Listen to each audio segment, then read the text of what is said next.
ہر قسم کی حمد و ثنا اللہ تبارک و تعالیٰ کے لیے جو اس کائنات کا اکیلا ہی مالک، خالق، رازق، داتا، مشکل کشا ہے۔ اس کے بعد لا تعداد بے شمار انگنت درود و سلام سید الانبیاء حضرت محمد مصطفیٰ صلی اللہ علیہ وسلم کی ذات اقدس پر۔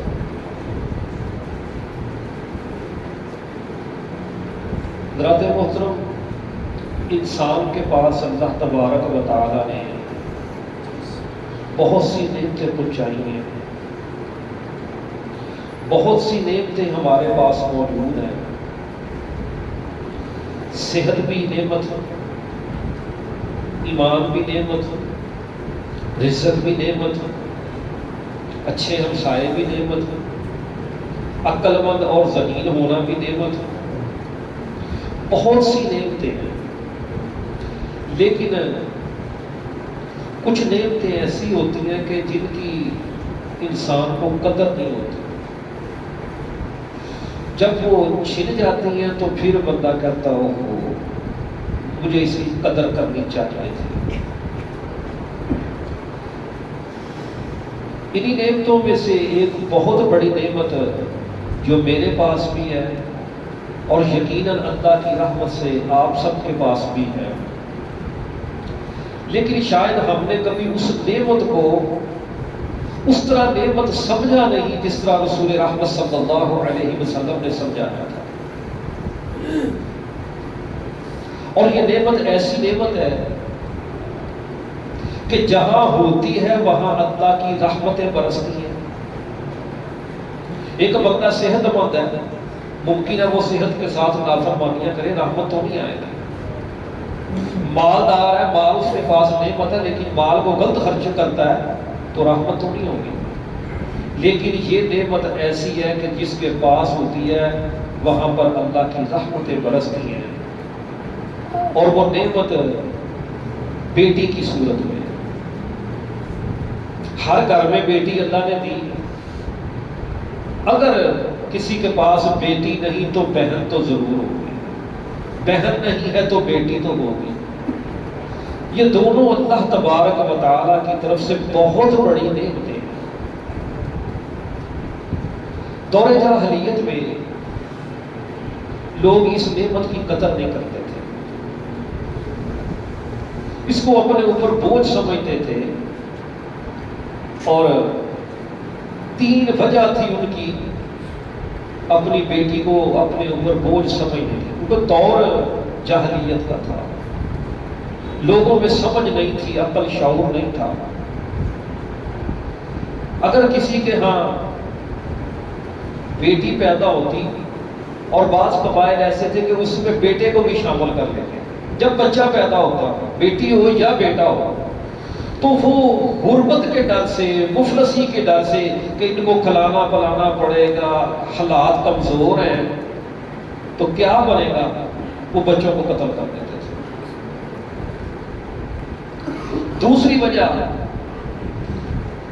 بیٹی کو قتل کرنے کی یہ ہوتی کہ بیٹی پیدا ہوتی تو بندہ بڑا پریشان ہو جاتا، وہ کہتا کہ اب میں کیا کروں، میں کسی کو برداشت نہیں کرتا کہ کوئی میرا داماد بنے۔ یہ ایک اس کے اندر بہت بڑی غلطی ہوتی، کسی کو داماد اپنا برداشت نہیں کرتے تھے، کہتے جی کیا کہے گا لو جی یہ اس کا داماد ہے، لہذا میں بیٹی کو اس وقت تک پہنچ نہیں دوں گا، پیدا ہوئی ہے تو ساتھ ہی اس کو قتل کر دیا۔ تیسری بڑی وجہ بیٹیوں کو قتل کرنے کی اور ناپسند کرنے کی یہ ہوتی کہ وہ کہتے کہ ہم جنگجو لوگ ہیں، جنگلی لوگ تھے، لڑائیاں جھگڑے کرتے تھے، قبائلوں کے جھگڑے ہوتے تھے، قتل و غارت ہوتی تھی، تو وہ کہتے تھے کہ جو بیٹا ہوتا ہے نا وہ ہمارے شانہ بشانہ میدان جنگ میں کھڑا ہوتا ہے، اس سے تو ہمیں آسرا ہوتا ہے، کچھ تقویت ملتی ہے، لیکن بیٹیوں کو تو وہاں پر بھی سنبھالنا پڑتا ہے، ان کی حفاظت کرنی پڑتی ہے، لہذا یہ ہمارے اوپر بوجھ ہیں تو ان کو قتل ہی کرو۔ یہ تین بڑی وجہ تھی بیٹیوں کو زندہ درگور کرنے کی۔ اور اللہ تبارک و تعالیٰ نے قرآن پاک میں فرمایا کہ اگر بیٹیاں قیامت کے دن جب اللہ تبارک و تعالیٰ میدان محشر لگائیں گے تو جتنے بھی بیٹیوں کے قاتل ہوں گے نا باپ، ان سے اللہ تبارک و تعالیٰ نفرت کی وجہ سے کلام بھی نہیں کریں گے۔ بڑے مجرم ہوتے ہیں، حاکم پوچھتا ہے بتا تو نے یہ جرم کیوں کیا تھا، کیوں یہ جرم کیا تھا، وہ بتاتا ہے، لیکن یہ اتنا گھنونا جرم ہے، اتنا نجس جرم ہے، اللہ تبارک و تعالیٰ کو اتنا ناپسند ہے، اللہ تبارک و تعالیٰ قیامت کے دن بیٹیوں کے قاتلوں سے بات بھی نہیں کریں گے، اور وہ جو بیٹی زندہ درگور کر دی گئی ہوگی اللہ تبارک و تعالیٰ بڑے محبت بڑے انداز سے اس سے پوچھیں گے وَإِذَا الْمَوْءُودَةُ سُئِلَتْ بِأَيِّ ذَنبٍ قُتِلَتْ، وہ زندہ گاڑ دی گئی بچی سے پوچھا جائے گا کہ بتا تو نے کیا جرم کیا تھا، کس وجہ سے تجھے تیرے باپ نے قتل کیا تھا۔ اللہ تبارک و تعالیٰ کو یہ جرم اتنا ناپسند ہے، اللہ تبارک و تعالیٰ ایسے شخص کی طرف رحمت کی نظر تو کیا ویسے بھی نظر نہیں کریں گے۔ اور آج کے دور میں بھی بہت سے لوگ ایسے ہیں جو بیٹیوں کو پسند نہیں کرتے، وہ تو کافر تھے، اللہ کے نافرمان باغی سرکش تھے۔ آج کا مسلمان بھی یہی پسند کرتا ہے کہ بیٹا بیٹا بیٹا، بس شادی ہوئی، اب شادی کے بعد فوراً تمنا یہی ہے بیٹا یا اللہ پتر بھی دے دے۔ جتنے دوست احباب ملنے والے رشتہ دار سب یہی کہتے ہیں لو جی انشاءاللہ اگلے سال تجھے اللہ نے بیٹا بھی دے دینا۔ کبھی کسی نے یہ کہا ہو شادی کے موقع پر کہ لو جی تمہیں شادی مبارک ہوا اللہ تجھے 2-3 بیٹیاں بھی عطا کرے، کبھی کسی نے یہ کہا؟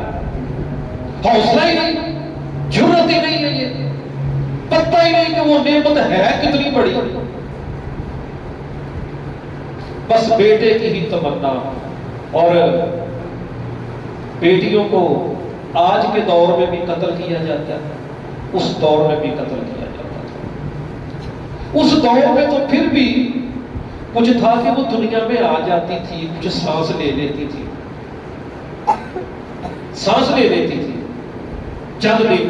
چند ماں۔ کچھ مائیں بڑی شفیق ہوتی تھی، اپنے بچیوں کو چھپا چھپا کے رکھتی تھی، لیکن جب باپ کو پتہ چل جاتا تو وہ قتل کر دیتے، جس کا اللہ تبارک و تعالیٰ نے سورہ نحل کے اندر بھی ذکر فرمایا وَإِذَا بُشِّرَ أَحَدُهُم بِالْأُنثىٰ ظَلَّ وَجْهُهُ مُسْوَدًّا وَهُوَ كَظِيمٌ، جب ان کو بتایا جاتا نا کہ تمہارے ہاں بیٹی پیدا ہوئی ہے، فوراً ان کا چہرہ سیاہ ہو جاتا۔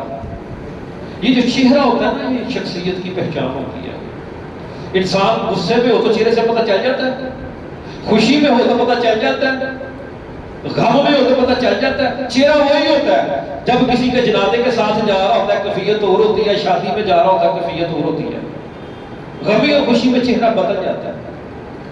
فوراً جب سنتے کہ بیٹی پیدا ہوئی ہے، اللہ تعالیٰ نے لفظ یہاں بولا بشیرہ، خوشخبری، اللہ کے ہاں یہ بشارت اور خوشخبری ہے کہ تجھے بیٹی ملی ہے، لیکن وہ اس خوشی سے چہرے کو سیاہ کر دیتا۔ آج کے دور میں بھی ایسے لوگ ہیں، ہے تو کون؟ مسلمان، اہل حدیث، اہل سنت، فلاں وقت میرا اتنا لگا ہوگا، اتنے حج کیے، اتنے عمرے کیے ہیں، اچھا جی اللہ نے بیٹی دیا، آج ہی بس اللہ دی مرضی تھی، فوراً انداز بدل جاتا ہے۔ جتنا مرضی سمجھدار بندہ معاشرے میں عزت دار بنا پھرے، لیکن یقین مانیے تمنا یہی ہوتی ہے کہ بیٹا، پہلے 4 بیٹے ہیں نا تو پھر بھی تمنا یہی ہوتی ہے بیٹا، الا ماشاءاللہ کہ جن کو اللہ تبارک و تعالیٰ نے دین کی سمجھ دی ہے، دین کا فہم دیا ہے، جنہیں معلوم ہے کہ بیٹی کیا عزت والی چیز ہے، وہ طلب کرتے ہیں، طلب کر کر کے لیتے ہیں۔ امام احمد بن حنبل رحمہ اللہ کے ہاں بیٹی پیدا ہوئی، خوشی کے ساتھ اپنے گھر سے نکلے، اور اپنے حلقہ احباب کے ساتھ آ کر ملے، لوگوں سے ملے، وہ کہنے لگے اور مجھے مبارکباد تو دو، اور مجھے مبارک دو، مجھے اللہ نے بیٹی عطا کی ہے، آج میری نسبت رسول اللہ صلی اللہ علیہ وسلم سے ملی ہے، اللہ کے نبی کی بھی بیٹی ہے، میری بھی بیٹی آ گئی ہے۔ کیا ہم نے کبھی یہ تصور میں بات لائی ہے؟ بیٹی ہوتی ہے تو پروگرام ہی اور سب سے پہلے تو خواہش یہ ہوتی ہے کہ بیٹی پیدا ہی نہ ہو۔ بیٹی کے ساتھ سب سے پہلا ظلم کیا ہوتا ہے کہ یہ پیدا ہی نہ ہو، الٹرا ساؤنڈ کے ذریعے چیک کروا دیا جاتا ہے، اگر پتہ چل جائے نا بیٹی ہے تو مقابلے کام میں تھے، ہوتا کہ نہیں ایسے جا کے دیکھ رہے اسپتالوں میں۔ انہوں نے تو دنیا میں آنے دیا تھا جو کافر تھے، مشرک تھے، اللہ کے نافرمان تھے، انہوں نے اتنا ریلیف دیا تھا کہ چلو دیکھ لیتے ہیں پیدا تو ہو جائے۔ یہ آج کا عام نہاد مسلمان کہتا ہے پیدا بھی نہ ہو بس ٹھیک ہے جی کام ختم کر دو جی۔ یہ بہت بڑا قتل اور بہت بڑا جرم ہے۔ اللہ تبارک و تعالیٰ ایسے شخص کے ساتھ قیامت کا دن بات تک بھی نہیں کریں گے۔ اور یہ جرم ایسا ہے کہ اس جرم کی وجہ سے رسول رحمت صلی اللہ علیہ وسلم نے بڑے آنسو بہائے تھے۔ صحابی آیا، آ کر رسول رحمت صلی اللہ علیہ وسلم کے پاس بیٹھ گیا، کہنے لگا یا رسول اللہ صلی اللہ علیہ وسلم میں ایمان تو لے آیا، دار اسلام میں داخل تو ہو گیا، خوش ہوں کہ اب جس حالت میں ہوں اللہ کی پسندیدہ حالت ہے، لیکن ایک کھٹکا ہے، ایک جرم میرے اندر جو ہے وہ مجھے سکون نہیں لینے دیتا۔ اس نے وہ سارا واقعہ سنایا کہ میری چھوٹی بیٹی تھی، میں اس کو لے کر چلا گیا، چٹیل میدان میں چلا گیا، وہاں پر جا کر میں نے گڑھا کھودا، 4-5 سال کی وہ چھوٹی سی بیٹی ہے، میں اس کو لے کر گیا، میں قبر کھود رہا تھا، وہ مجھے دیکھ رہی تھی کہ پتہ نہیں میرا بابا کیا کر رہا ہے، وہ میرا ہاتھ بٹا رہی تھی، مجھے پسینہ آ رہا تھا، میرا پسینہ پھوج رہی تھی۔ میں نے جب وہ گڑھا کھود لیا اس کو اس گڑھے میں ڈالا، اوپر سے مٹی ڈالنا شروع کر دی، وہ یہی سمجھتی رہی کہ میرا باپ میرے ساتھ کھیل رہا ہے، محبت کر رہا ہے۔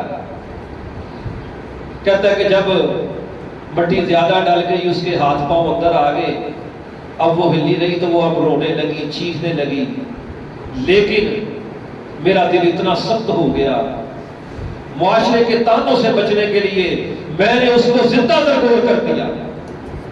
رسول رحمت صلی اللہ علیہ وسلم یہ بات سنتے جا رہے ہیں اور آنکھوں سے آنسو جا رہے ہیں۔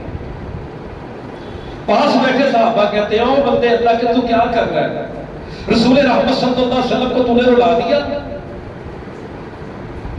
آپ صلی اللہ علیہ وسلم نے فرمایا ہے اس کو بولنے دو، یہ بیان کر لے اپنا بتا۔ نبی رحمت صلی اللہ علیہ وسلم اتنے نرم دل تھے کہ اس کی بات سنی اور آنکھوں سے آنسو جاری ہو گئے۔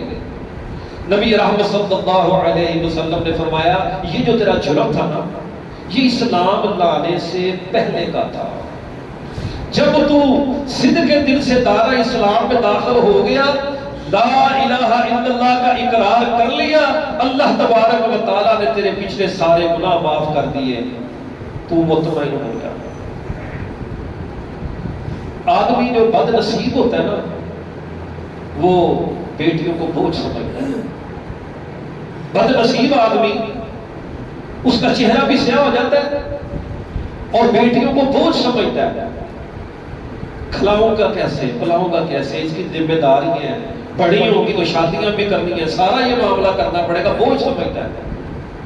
نبی رحمت صلی اللہ علیہ وسلم نے فرمایا کہ یہ جو تمہاری بیٹیاں نا، یا کمزور افراد کر کے، بعض بچے معذور ہوتے ہیں، بیٹا ہو یا بیٹی ہو، فرمایا جو تمہارے گھروں میں کمزور ہے اللہ تبارک و تعالیٰ تمہیں ان کی وجہ سے رزق دیتا ہے۔ بندہ تو بڑا سیانا بنتا ہے نا، میں نے فیکٹری لگائی، میں نے دکان کھولی، میں نے پلازہ بنایا، میں نے اتنا کمایا، یہ کیا وہ کیا، بھئی اگر اللہ رزق روک لے تو کہاں سے لے گا؟ اللہ تبارک و تعالیٰ فرماتے ہیں کہ میں تمہیں رزق تمہارے کمزوروں کی وجہ سے دیتا ہوں۔ نبی رحمت صلی اللہ علیہ وسلم نے بیٹیوں کے اوپر اتنی شفقت کا احسان فرمایا. عورت ذات کو تو چاہیے، عورت ذات اس کو چاہیے کہ ہر وقت اٹھتے بیٹھتے اس کی زبان پر ایک ہی ترانہ ہو، اللہم صلی علی محمد وعلی آل محمد. یہ نبی رحمت صلی اللہ علیہ وسلم پر درود ہی پڑھتے رہے. کہاں تھی کہ اس کو اس کا باپ دیکھنا پسند نہیں کرتا تھا، زندہ درگور کر دیتا تھا. نبی رحمت صلی اللہ علیہ وسلم نے اس قدر اس کی شان اور عظمت بیان کر دی کہ اب وہی لوگ جنہوں نے بیٹیوں کو زندہ درگور کیا تھا نا، وہ روتے تھے، سجدوں میں پڑھ پڑھ کے روتے تھے اور اللہ سے التجائیں کرتے تھے کہ اللہ ایک بیٹی عطا کر دے، بیٹی عطا کر دے. نبی رحمت صلی اللہ علیہ وسلم صحابہ میں موجود ہیں. آپ صلی اللہ علیہ وسلم سے سوال کیا گیا. آپ نے فرمایا کہ جس کو اللہ تبارک و تعالی نے 3 بیٹیاں دی اور اس نے 3 بیٹیوں کی پرورش کی، ان کو اپنے اوپر بوجھ نہیں سمجھا. کھلانا پلانا تو اپنی ہمت کے مطابق ہی ہوتا ہے نا. جو اللہ نے اس کو حلال طیب پاکیزہ دیا، اپنی استطاعت کے مطابق اس نے اپنی بیٹیوں کی کفالت کی. اور پھر وہ جوان ہو گئی، ان کے نکاح کر کے ان کو اگلے گھر میں رخصت کر دیا. رسول رحمت صلی اللہ علیہ وسلم نے زبان نبوت سے گارنٹی دی، فرمایا وہ شخص کل قیامت کے دن میرے ساتھ یوں کھڑا ہوگا. 2 انگلیاں کھڑی ہیں، وہ میرے ساتھ یوں کھڑا ہوگا. صحابی پاس بیٹھے تھے، ان کی 2 ہی بیٹیاں تھیں. وہ کہنے لگے یا رسول اللہ صلی اللہ علیہ وسلم اگر کسی کے پاس بیٹیاں ہی 2 تو پھر آپ صلی اللہ علیہ وسلم نے فرمایا کہ اس کو بھی اللہ تبارک و تعالیٰ یہی اجر دیں گے. ابن عباس رضی اللہ تعالیٰ عنہ بیٹھے تھے پاس، وہ کہنے لگے پھر سوال نہیں کیا، لیکن میرا غالب گمان ہے کہ اگر آپ صلی اللہ علیہ وسلم سے پوچھا جاتا کہ اللہ کے نبی صلی اللہ علیہ وسلم اگر کسی کی 1 بیٹی ہو تو آپ صلی اللہ علیہ وسلم فرماتے اس کے ساتھ بھی ایسا ہوتا. بیٹیوں کی عزت کرنے والے کبھی بھی رسوا نہیں ہوئے. رسول رحمت صلی اللہ علیہ وسلم نے فرمایا کہ قیامت کا دن ہوگا، باپ اپنے کسی جرم کی وجہ سے اگر جہنم کی طرف چل پڑے گا، وہ بیٹیاں جن کی پرورش اس نے اچھے طریقے سے کی ہوگی، اللہ کا حکم سمجھ کر، اللہ کی رحمت سمجھ کر ان کو پالا پوسا ہوگا، وہ بیٹیاں قیامت کے دن جہنم اور اپنے باپ کے درمیان کھڑی ہو جائیں گی، رکاوٹ بنے گی. بیٹے 10 بھی ہو تو یہ گارنٹی نہیں فرمائی، 1 بیٹی بھی ہو اگر اچھی پرورش کی ہے تو فرمایا کہ وہ کل قیامت کے دن اپنے باپ اور جہنم کے درمیان کھڑی ہو جائے گی، آڑ بن جائے گی اور اللہ سے التجا کرے گی کہ یہ میرا باپ دنیا میں میری بڑی اچھی کفالت کرتا رہا، بڑی اچھی کفالت اس نے کی، اللہ تیرا حکم سمجھ کر اس نے مجھے پالا پوسا بڑا کیا، جوان کیا، شریعت کے مطابق میرا نکاح کیا، اے اللہ میں اپنے اس باپ کو جہنم میں نہیں جانے دوں گی. رسول رحمت صلی اللہ علیہ وسلم نے فرمایا بیٹی کی سفارش قبول کی جائے گی، اللہ تبارک و تعالیٰ اس شخص کو جہنم سے بچا لیں گے. اور دنیا میں بھی ایسے شخص کو بہت عزت ملتی ہے جو بیٹی کی عزت کرتا ہے، بیٹی اپنی ہو یا کسی کی ہو، بیٹی بیٹی ہے. بیٹیوں کا ادب و احترام کرنے والے کبھی بھی رسوا نہیں ہوئے. علامہ جلال الدین سیوطی رحمہ اللہ نے ایک بڑا خوبصورت واقعہ لکھا ہے بیٹی کی عزت کا، بیٹی کی عظمت کا. مکہ کی سرزمین ہے، چھوٹی سی بچی ہے سیدہ فاطمہ الزہرا خاتون جنت رضی اللہ تعالی عنہا. مکہ کی گلیوں میں چل رہی ہے، 5-6 سال کی چھوٹی سی بچی ہے. ابو جہل آیا. ابو جہل کیونکہ رسول رحمت صلی اللہ علیہ وسلم کا دشمن تھا، مسلمانوں کا دشمن تھا، متکبر انسان تھا. اس نے سجدہ سے پوچھا این ابو کی یا فاطمہ، فاطمہ تیرے ابو کدھر ہے؟ تو سجدہ کہنے لگی کہ لا ادری، میں نہیں جانتی، میں تو گھر سے باہر ہوں. تو ابو جہل کو اس بات پر غصہ آیا، اس نے خاتون جنت کے چہرے پر ایک تماچا مار دیا۔ سیدہ کے چہرے پر ابو جہل نے تماچا مارا۔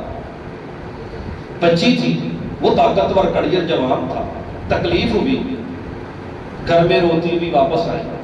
رسول رحمت صلی اللہ علیہ وسلم گھر کے صحن میں تھے، آ کر عرض کرنے لگی، اے بابا جان مجھے عمر بن ہشام نے مارا۔ اس نے پوچھا آپ کہاں ہیں؟ مجھے نہیں پتا تھا۔ اس نے غصے میں آ کر مجھے تھپڑ مارا۔ رسول رحمت صلی اللہ علیہ وسلم اپنی ذات کے لیے، اپنے بچوں کے لیے بھی کبھی کسی کے ساتھ الجھے نہیں تھے۔ فرمایا بیٹی جا چچا ابو سفیان کے گھر۔ ابو سفیان اس وقت دار اسلام میں داخل نہیں ہوئے، حالت کفر میں ہے اور ابو جہل کا ساتھی اور دوست ہے، لیکن رسول کائنات صلی اللہ علیہ وسلم کو پتا تھا کہ ابو سفیان بیٹیوں کا محافظ ہے، بیٹی کو عزت دینے والا ہے۔ فرمایا بیٹی جا ابو سفیان کے گھر، اسے جا کر بتا کہ مجھے ابو جہل نے مارا اور میرے بابا نے بھیجا ہے کہ ذرا اس سے پوچھئے کہ اس نے مارا ہے۔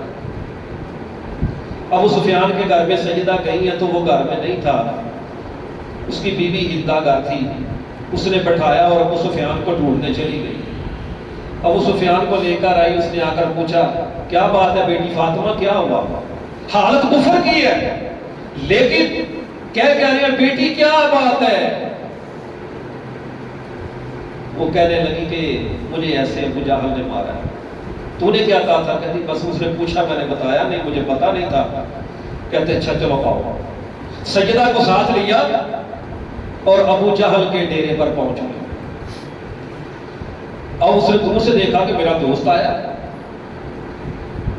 ابو سفیان کہنے لگے ابو جہل سے کہ تو نے اسے کیوں مارا؟ کیا کیا تھا اسے؟ اور ذرا دبدبے سے روب سے بولے تو ابو جہل کے اوپر تھوڑی سی کیفیت ایسی طاری ہو گئی، ڈر اور خوف کی، گھبرا گیا۔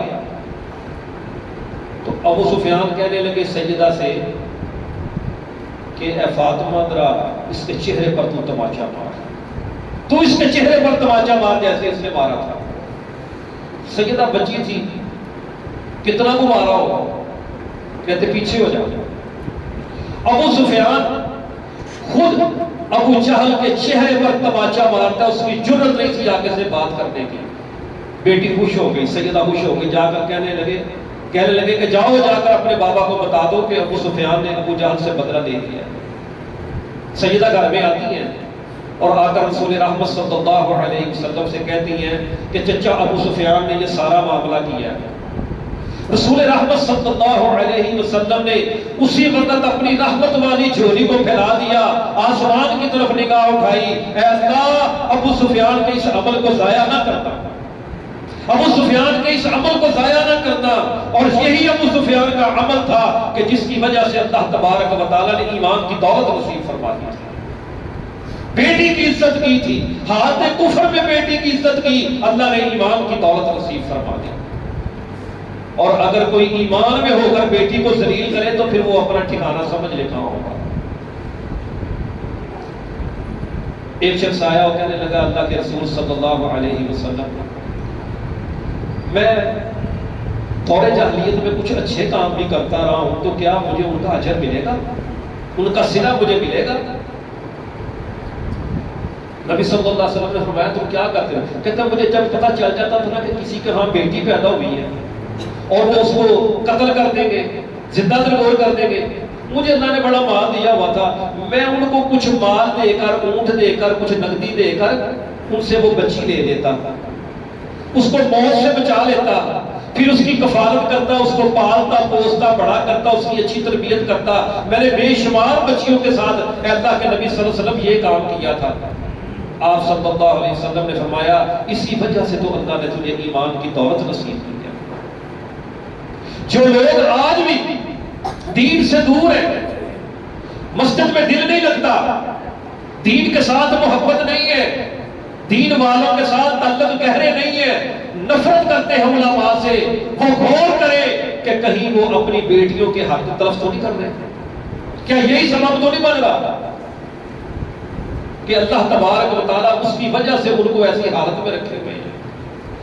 ایک شخص رسول رحمت صلی اللہ علیہ وسلم کے پاس بیٹھا ہوا تھا، اتنے میں اس کا بیٹا آیا۔ بیٹا آیا تو اس نے بیٹے کو پکڑا، چوما اور اپنے پاس بٹھا لیا۔ اسی اثناء بیٹی بھی آ گئی اور بیٹی کو بس پکڑ کے پاس بٹھا لیا، چوما نہیں۔ نبی رحمت صلی اللہ علیہ وسلم یہ عمل بڑے غور سے دیکھ رہے تھے، فرمایا کہ تو نے انصاف کیوں نہیں کیا؟ اور بیٹا آیا تو اس کو چوما، بیٹی کو کیوں نہیں چوما؟ تو نے انصاف کیوں نہیں کیا؟ انصاف کرو۔ ہمارے ہاں بھی یوں ہی ہوتا ہے کہ نہیں؟ بیٹا پیدا ہوتا تو مٹھائیاں، پارٹیاں، دوستوں کو سارا کچھ، بیٹی ہوتی تو کسی کو بتاتا بھی نہیں، لوگ ہی کہنے گے پھر تھی ہو گئی ہے، خوشی نہیں محسوس کرتا، محبت نہیں ہے نا، چاہت نہیں ہے۔ اللہ کے نبی صلی اللہ علیہ وسلم نے فرمایا انصاف کرو۔ امی جان سیدہ عائشہ صدیقہ طیبہ طاہرہ رضی اللہ تعالیٰ عنہ فرماتی ہیں میں گھر میں اکیلی موجود تھی، ایک عورت آ گئی، اس نے آ کر سوال کیا کہ مجھے کچھ کھانے کے لیے دو، میں غریب عورت ہوں، وہ میرے ساتھ میری 2 بچیاں ہیں، یتیم بچیاں ہیں، تو کچھ کھانے کے لیے دو۔ امی جان فرماتی ہیں کہ میرے گھر میں 3 کھجوریں تھیں بس، میں نے وہ 3 کھجوریں اس کو پکڑا دی کہ یہ لو، یہ میرے پاس میسر ہے، تم لے لو۔ فرماتی ہیں میں دیکھ رہی تھی کہ اس نے 1 کھجور ایک بیٹی کو دی، دوسری کھجور دوسری بیٹی کو دی، دونوں بیٹیاں بھوکی تھی، جلدی جلدی سے انہوں نے کھجوریں منہ میں ڈال دی اور کھانا شروع کر دی۔ فرماتی ہیں جو تیسری کھجور تھی وہ ماں گٹھلی نکال کر اپنے منہ میں ڈالنے لگی تو بیٹی کہتی اماں یہ بھی مجھے دے دے۔ ایک بیٹی بولی اماں یہ بھی مجھے دے دے۔ فرماتی ہے کہ وہ ماں نے کیا کیا، کھجور اپنے منہ میں نہیں ڈالی، اس کے 2 ٹکڑے کیے، آدھی اس کو دے دی، آدھی پھر اس کو دے دی۔ اور میں حیران ہو گئی کہ بیٹیوں میں انصاف بھی کیا، خود بھوکی رہ گئی۔ کہتی ہے میں نے کہا کہ میں اللہ کے رسول صلی اللہ علیہ وسلم کو یہ معاملہ ضرور بتاؤں گا۔ رسول رحمت صلی اللہ علیہ وسلم گھر پہ تشریف لائے تو امی جان نے یہ سارا واقعہ سنا دیا۔ رسول رحمت صلی اللہ علیہ وسلم نے فرمایا کہ یہ عمل کر کے اس ماں نے اللہ کو راضی کر دیا۔ انصاف، بچوں میں بھی انصاف کرنا چاہیے، بیٹوں میں بیٹیوں میں بھی۔ وراثت دیتے ہیں سمجھنے کہ بس بیٹا ہی سارا کچھ ہے، بیٹیوں کی شادی کر دی اگلے گھر میں انڈیا بس فارغ ہو گئے، ایسا نہیں ہے۔ حضرات محترم بیٹیاں اتنی عظیم چیز ہیں کہ ان کی وجہ سے اللہ تبارک و تعالیٰ بہت سی مشکلیں آپ کی ٹال دیتے ہیں۔ اور جو بیٹا ہوتا ہے نا، بیٹا لے کر بندہ خوش ہوتا ہے، ایسے ہی ہے نا، بیٹا ہوا بڑا ہوتا، بیٹا لے کر بندہ خوش ہوتا ہے، بیٹی دے کر اللہ خوش ہوتا ہے۔ بیٹی جس پر اللہ خوش ہوتا ہے اس کو بیٹی دیتا ہے، جس کو اللہ سمجھتا ہے کہ یہ اس اہل ہے کہ یہ میرے اس دیے ہوئے تحفے کی قدر کرے گا، اس کی عظمت کی پاسداری کرے گا، اس سے محبت کرے گا، اللہ تعالیٰ دیتے ہی اس کو۔ اور یہ بیٹیاں اس قدر عظیم، بہت سے واقعات آپ نے سن رکھے ہیں۔ میری تحقیق تو اس واقعے میں قرض والا واقعہ بہت مشہور چل رہے ہیں آج کل، میری تحقیق نہیں ہے لیکن یہ بات سچ ہے۔ وہ ایک لکھنے والا لکھتا ہے کہ ایک شخص موت ہو گیا اور اس کے جنازے میں بہت سے لوگ آئے۔ جب نماز جنازہ پڑھی گئی تو میت کو اٹھانے لگے تو ایک شخص نے آ کر چارپائی کو پکڑ لیا۔ وہ کہنے لگا کہ جی میں نے دفن نہیں ہونے دینا، میں نے اس سے 15 لاکھ روپیہ دینا۔ کون ہے اس کے وارث؟ 15 لاکھ روپیہ دے دے اور دفن کر لے، میں نے 15 لاکھ اس سے لینا۔ جنازگاہ میں اعلان کرواتے ہیں نا سارے، جی کسی نے لینا دینا ہو تو بیٹے حاضر، بھائی حاضر، دوسرے پتہ ہی نہیں ہوتا بھائی کدھر ہے اور بیٹا کدھر ہے، پتہ ہی نہیں ہوتا۔ وہ شخص کہنے لگا کہ میں نے دفن نہیں ہونے دینا، بعد میں کوئی وادی وارث نہیں بنتا، تھا بھی طاقتور، نہیں دفن ہونے تو ہنگامہ مچ گیا۔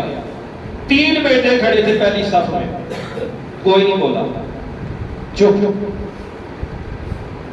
مال بھی چھوڑا تھا اس نے، وراثت بھی چھوڑی تھی، کروڑوں کا مال چھوڑا تھا باپ نے، لیکن دینے کو دل نہیں کرتا تھا۔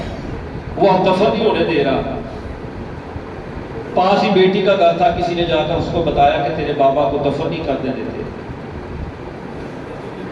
اس نے گھر میں جتنا زیور شیور پڑا ہوا تھا تو 5 7 10 لاکھ کا وہ سارا لا کر اس شخص کو کہنے لگی یہ آپ پکڑے اور باقی میں چند دنوں میں اکٹھا کر کے آپ کو لوٹا دوں گی، آپ یہ پکڑ لیں۔ بیٹی تھی نا، یہ لو میرے باپ کو دفن کرو۔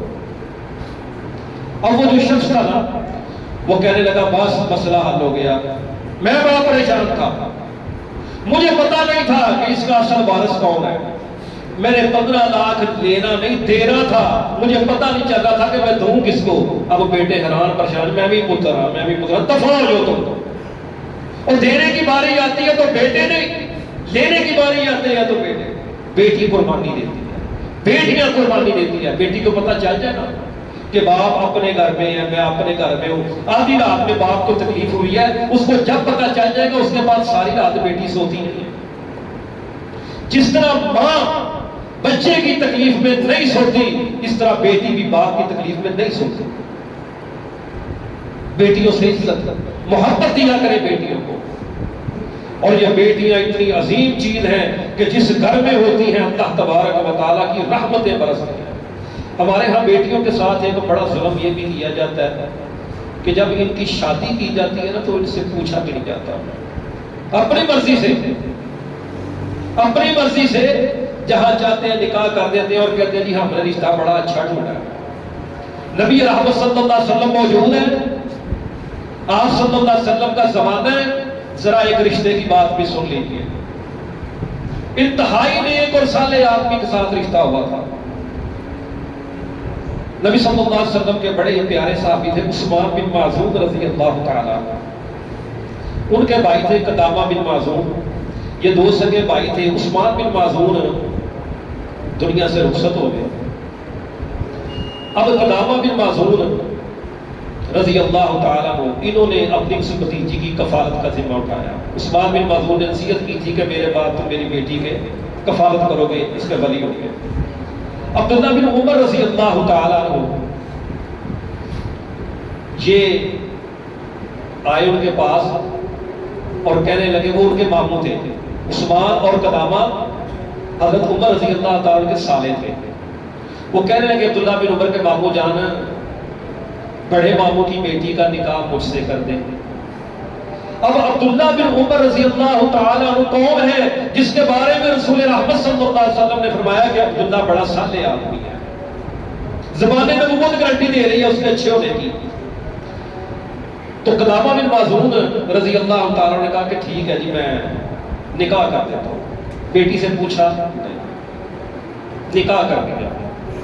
عبداللہ بن عمر سے نکاح ہو گیا۔ اتنے میں مغیرہ بن شعبہ رضی اللہ تعالیٰ عنہ جو بڑے مالدار صحابی تھے، یہ اس بچی کی ماں کے پاس چلے گئے اور جا کر کہنے لگے کہ دیکھو تمہاری بیٹی ادھر جائے گی، وہ تو مسکین آدمی ہے، کبھی کھانے کے لیے کچھ ہوتا ہے کبھی نہیں، میرے پاس آئے گی، زندگی ایسے گزارے گی۔ تو ماں نے بیٹی سے بات کی، ماں اور بیٹی دونوں کی رغبت مغیرہ بن شعبہ رضی اللہ تعالیٰ کی طرف ہو گئی۔ اب معاملہ تھوڑا الجھ گیا، اور اس حدیث کے راوی بھی عبداللہ بن عمر خود ہی ہیں، وہ خود ہی یہ حدیث بیان کر رہے ہیں۔ فرماتے ہیں کہ نبی صلی اللہ علیہ وسلم کے پاس بات چلی گئی، رسول رحمت صلی اللہ علیہ وسلم نے اس لڑکی سے پوچھا بیٹی بتا تو کیا چاہتی ہے، عبداللہ بن عمر یا مغیرہ بن شعبہ، تو کیا چاہتی ہے؟ تو وہ بیٹی کہنے لگی کہ میں مغیرہ بن شعبہ سے نکاح کرنا چاہتی ہوں۔ رسول رحمت صلی اللہ علیہ وسلم نے عبداللہ بن عمر سے فرمایا عبداللہ تو فارغ ہے، چل تیرا نکاح فسخ ختم۔ عبداللہ بن عمر فرماتے ہیں کہ میرا نکاح ہوا تھا، رسول رحمت صلی اللہ علیہ وسلم نے اس کو ختم کر دیا اور جدھر بیٹی کی رضا مندی تھی ادھر نکاح کر دیا۔ ہمارے ہاں بیٹیوں سے پوچھا بھلا کب جاتا ہے؟ جب بارات آ جاتی ہے شادی حال میں یا گھر میں، نکاح آ جاتا ہے، اب سائن کروانے ہوتے ہیں، پھر جا کر پوچھتا ہے بیٹی قبول ہے۔ اگر اس کو نہ قبول ہو اس وقت میں تو سارے خاندان کی عزت ختم ہو گئی۔ اگر مجبوراً وہ قبول کر لے تو اپنی زندگی اس کی بوجھ کے تلے آ گئی۔ رسول رحمت صلی اللہ علیہ وسلم نے بیٹیوں کے بارے میں یہ بھی ادب سکھایا کہ بیٹیوں کی رضامندی بھی مطلوب ہو۔ ہم کہتے ہیں ہم نے بڑا اچھا رشتہ طلب کیا ہے، بڑا اچھا رشتہ ہے، بھئی عبداللہ بن عمر سے اچھا تو نہیں تھا؟ رسول رحمت صلی اللہ علیہ وسلم کے زمانے سے اچھا زمانہ تو نہیں، تو آپ صلی اللہ علیہ وسلم نے اس کو ختم کر دیا۔ حضرات محترم، بیٹی کی شان اور عظمت یہ ایک بڑا طویل موضوع ہے، مختصر عرض کرتا ہوں کہ بیٹیاں بڑی وفا والی ہوتی ہیں۔ رسول رحمت صلی اللہ علیہ وسلم نے فرمایا کبھی بھی انہیں ناپسند نہ کیا کرو، لا تکرہوا البنات فإنہن المونسات الغالیات، یہ بڑی محبت کرنے والی ہے، بڑی جان نثار ہے تم کا۔ نبی رحمت صلی اللہ علیہ وسلم کے گھر میں جب سیدہ تشریف لاتی، سیدہ فاطمہ، تو آپ صلی اللہ علیہ وسلم اٹھتے اور اٹھ کر چند قدم آگے بڑھتے اور ان کی پیشانی پر بوسہ دیتے۔ ایمان سے بتائیے کبھی میں نے اور آپ نے اپنی بیٹی کی پیشانی کو اس لیے چوما کہ یہ اللہ کے نبی کی سنت ہے، نبی کی سنت سمجھ کر کبھی بیٹی کی پیشانی پہ بوسہ دیا ہو؟ یہ عمل بھی ہمیں اپنی زندگی میں لانا چاہیے۔ دنیا میں تاریخ آپ اٹھا کر دیکھ لیں، جتنے بھی نبی ہیں، کسی کی بیوی نافرمان، نوح علیہ السلام کی بیوی نافرمان تھی، لوط علیہ السلام کی بیوی نافرمان تھی، ابراہیم علیہ السلام کا باپ نافرمان تھا، نوح علیہ السلام کا بیٹا نافرمان تھا، کسی کا بیٹا نافرمان، کسی کی بیوی نافرمان، کسی کی ماں بھی نافرمان۔ ابراہیم علیہ السلام کی ماں بھی نافرمان تھی، ماں نافرمان نکلی، باپ نافرمان نکلا، بھائی نافرمان نکلے، بیٹے نافرمان نکلے، بیوی نافرمان نکلی، لیکن کسی بھی نبی کی آج تک بیٹی نافرمان نہیں نکلی۔ بیٹی ہمیشہ اپنے باپ کے ساتھ وفا کرتی ہے۔ حضرات محترم، میں ایک بات ضرور کہا کرتا ہوں، ماں بڑی عظیم نعمت ہے۔ ماں جب دنیا سے رخصت ہو جاتی ہے نا تو انسان بڑا رنجیدہ ہوتا ہے کہ بہت بڑا ایک دعاؤں کا ذخیرہ جو ہے نا وہ مجھ سے چھین لیا۔ اللہ کے نظام ہے، آنے والے آتے ہیں، جانے والے جاتے ہیں، لیکن جن کے گھروں میں بیٹیاں ہیں، بہنیں ہیں، اگر ماں دنیا سے رخصت ہو بھی گئی ہے تو اللہ کی قسم غم کرنے کی ضرورت نہیں، اپنی بیٹی سے کہا کرو میرے لیے دعا کر۔ جس طرح ماں درد رکھتی ہے، بیٹی بھی اسی طرح درد رکھتی ہے۔ ہم نے کبھی بیٹی کو وہ عزت دی ہی نہیں ہے، سمجھا ہی نہیں ہے۔ بیٹی بہت بڑی نعمت ہے، اللہ تبارک و تعالیٰ مجھے اور آپ کو اس کی قدر کرنے کی توفیق عطا فرمائے۔ اور یہ بیٹیاں جنت میں جانے کا سبب ہے، یہی بیٹیاں پھر جہنم میں جانے کا بھی سبب بن جاتی ہیں جب ان کے حقوق ادا نہ ہوں۔ اللہ تبارک و تعالیٰ مجھے اور آپ کو، ہم سب کو بیٹیوں کے حقوق ادا کرنے کی توفیق عطا فرمائے۔ یہ موضوع اتنا طویل ہے کہ بہت طویل ہے، وقت مختصر ہے۔ اللہ تبارک و تعالیٰ ہم سب کو بیٹیوں سے سچی محبت نصیب فرمائے اور ان سب کو، ماں بیٹیوں کو ہمارے لیے جنت میں جانے کا ذریعہ بنا دیں۔